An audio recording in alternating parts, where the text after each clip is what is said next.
లెబనాన్లోని Hezbollah తీవ్రవాదులకి Israel తాజాగా మరొక హెచ్చరిక జారీ చేసింది. ఎందుకంటే లేటెస్ట్గా మళ్ళీ హెజ్బుల్లా తీవ్రవాదులు మిస్సైళ్ళు వేయటం, సరే ఎయిర్ డిఫెన్స్ సిస్టమ్ ఉండడం వల్ల వాళ్ళని ఆపుకోగలిగింది ఇజ్రాయెల్.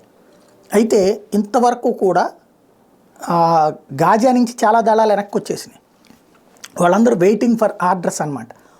అంటే లెబనాన్లోకి ఎంటర్ అవుతారు. హెజ్బుల్లా తీవ్రవాదులకి అయినా కూడా వాళ్ళు ఏం తగ్గట్లేదు. కాబట్టి ఫైనల్ హెచ్చరిక జారీ చేసింది.